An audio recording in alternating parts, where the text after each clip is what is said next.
James Coleman joining us from Fifth Quarter College Football.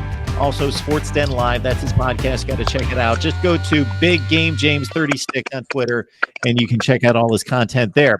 You mentioned Buckley and you mentioned Dugans. Is that just coincidence, or is there a concerted effort to bring in Seminoles into the fold? Well, it helps when you have some talented former Noles that are also coaching.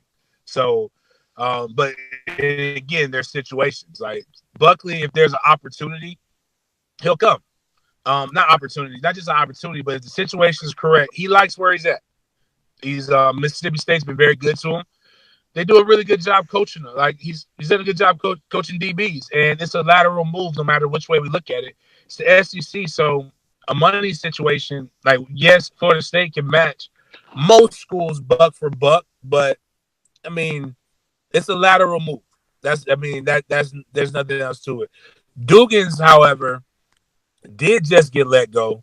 We could probably pay him more money, and Dugans was one of the guys targeted last year, but that it all depends on what the NCAA is going to allow with David Kelly, the current wide receiver coach, step back into an off-field role, which was what he did at Oregon and which was rumored to what he would be doing now. David's, though he looks amazing, is in his 60s, and, it ain't getting easier when it comes to coaching and recruiting and things like that.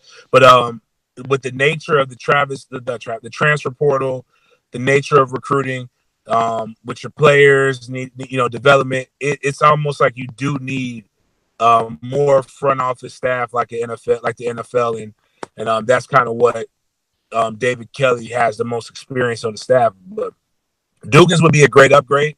I wrote an article when I was with Gridiron Now last year. Who is the best Nole, T-Buck or Deion Sanders? And the amount of disrespect that Florida State fans gave Buckley, because Deion Sanders is at primetime has more of that flavor, that pizzazz. What they don't know is that Buck has all the records at Florida State. Buck finished 7th in the Heisman Trophy running. So from and then actually T-Buck has all his stats in the NFL mirror Deion's. The difference is Deion has Pro Bowls. I mean, not Pro Bowl. He has Super Bowls.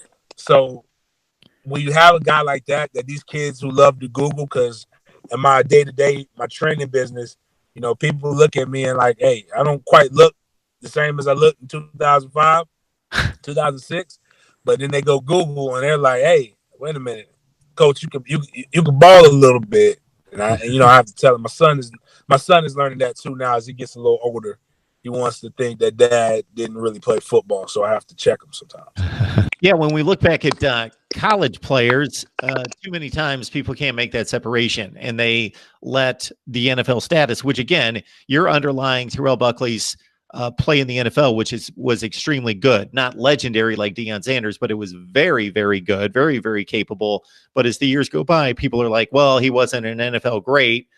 Well, we're rating college players, or you were in that particular case, and many people do, and you got to make that separation. Tim Tebow, great college football player, not a good NFL quarterback.